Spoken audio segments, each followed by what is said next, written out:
Bismillahirrahmanirrahim. Assalamualaikum warahmatullahi wabarakatuh. Nah, sekarang kita akan mengolah butternut nih. Banyak yang bertanya ya. Butternut bisa diolah jadi apa saja atau dimasak apa? Perlu diketahui butternut ini buahnya yang kita ambil, sekarang yang kita masak. Meskipun begitu, butternut ini tergolong sayur.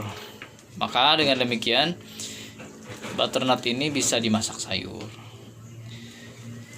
Oke, di keluarga kami sering yang muda terutama ya, itu di sayur lodeh ya, enak sekali campurkan dengan yang lain. Jadi tidak hanya butternut ya, kalau dicampur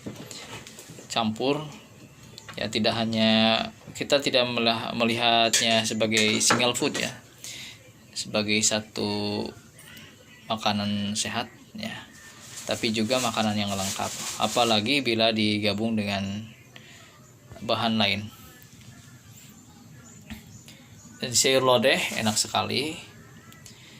Kemudian selain itu bisa diolah juga untuk makanan pengganti ASI ya, pendamping ASI bagi balita. Nah ini, sekarang kita akan membuat kolak ya, karena saya orang Sunda jadi saya suka sekali dengan kolak.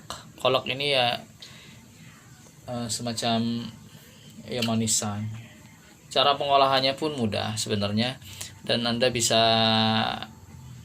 improvisasi. Adapun yang saya bikin sekarang adalah dengan menggunakan bahan butternut, hanya dengan ditambahkan gula dan sedikit garam. Kenapa kok ada garamnya? Karena saya nggak suka manis, tapi terlalu manis gitu. Maksudnya garam itu biar ada seimbang aja di lidah gitu. Ada juga yang menambahkan santan dan susu. Nah, kali ini saya cuma bahas masak secara sederhana saja. Dan ini apinya sudah menyala ya. Kemudian kandungan butternut diyakini sangat kaya akan serat, antioksidannya juga bagus. Jadi dimasak jangan terlalu lama, asal sudah agak lembek saja ya. Nah, dimakan mentah pun enak, rasanya seperti ubi.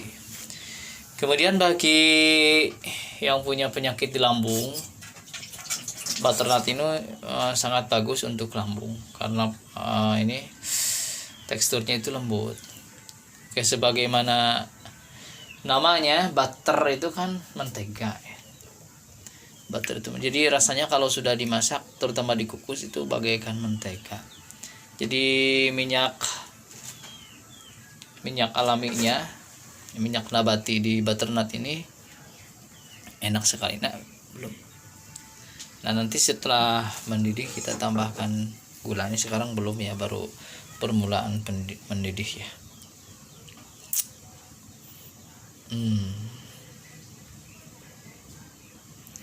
Itu yang kedua.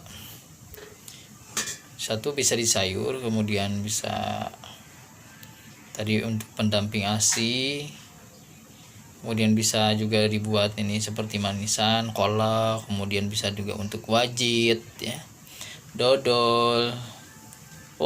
Terlalu enak kayaknya ya kalau dipakai bahan-bahan yang lain, karena dimakan dikukus saja sudah enak ya. Nanti saya akan perlihatkan mengukus butternut itu cara yang paling mudah dan paling murah, namun nilai kandungan gizinya dan kelezatannya tidak berkurang. Dan sebenarnya tidak perlu dikolak ya untuk mendapatkan kemanisannya, cuman untuk menambah cita rasa saja. Karena kalau saya sih bosan ya kalau hanya dengan satu cara pemasakan. Mungkin kita coba variasi masakan yang lain. Kemudian ini juga dibikin untuk bahan kue, makanya bubuk butternut ya, atau powder itu butternut mahal. Coba Anda searching di marketplace ya, baik yang orange atau yang hijau atau kayak yang merah. Dan butternut ini serbuknya tuh mahal. Airnya kan kebanyakan. Nah ini airnya kebanyakan kata istri saya. Nah dibuang aja, tunggu ya sebentar lagi. Jadi sebelum mendidih, benar-benar mendidih, jangan dulu dikasih gula karena suka ada bantat lah gitu Enggak. ya. Sekarang nah ini karena kan sudah bagus ya mendidihnya, silahkan ditambahkan. Nah, cukup ya setengah itu ya, setengah gandum. Nah itu garamnya tuh masuk.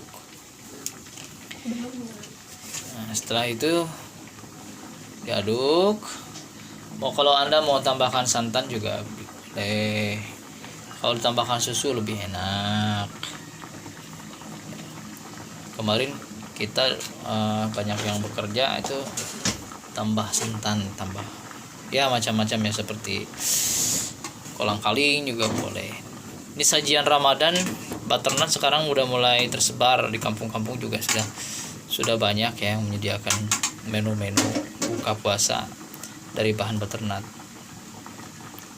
Kue-kue ya, dodol-dodol, puding. Bagi yang senang masak, ini jadi peluang loh. Makanannya sehat, makanan sehat. Saya buktinya saya itu dari ya semenjak ada butternut ke Najaf Farm itu sekitar tahun 2017 ya, Najaf Farm berkelompok, kemudian Bangun Plasma, apalagi didampingi dari Bappenas, kita banyak melakukan percobaan. Dan ini banyak diolah juga ke berbagai olahan makanan. Nah, kemudian saya juga punya kakak di Cimahi, pandai sekali meracik ya makanan, baik itu kue, sayuran dan sebagainya. Itu kemarin pesan juga karena butternut ini ya ternyata disenangi. Beliau sangat suka dengan produk ini. Nah, sebenarnya labu parang atau labu yang besar itu, labu kuning yang katanya murah harganya, itu bagi kalangan yang ahli atau bisa memasak, bisa mengolahnya, itu bisa jadi peluang besar.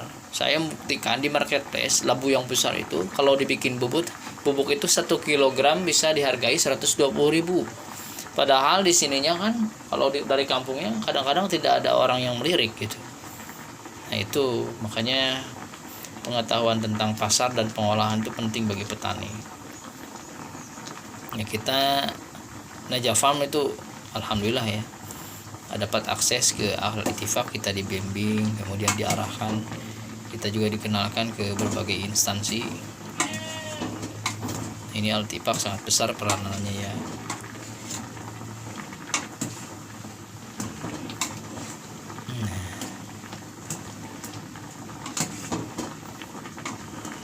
Tunggu matang saja sekitar ya 2 menit lagi ya.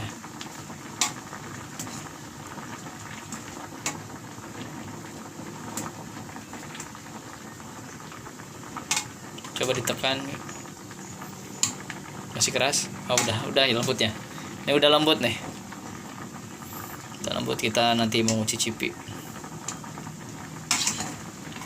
Pakai maizena lagi enak. Oh iya, kata istri saya pakai maizena lebih juga menambah cita rasa ya. Menambah kaya rasa. Rasa itu di lidah tuh jadi variatif ya. Jadi kental juga. Tentunya bagi ibu-ibu nih silahkan kasih masukan biasanya atau kasih komentar ya, seringnya ibu-ibu tuh dimasak seperti apa dan yang bernilai ekonomi tinggi itu kalau dijadikan apa, silahkan. Kita juga perlu ya dapat sharing seperti itu. Terus Oke, tunggu sedikit lagi. Nah ini katanya sudah ya, jangan terlalu hancur karena kan gak enak. Saya itu lebih suka yang agak keras dikit itu ya, teksturnya. Nah, oke, kita akan angkat, silakan. Nih, didinginkan dulu, nanti kita akan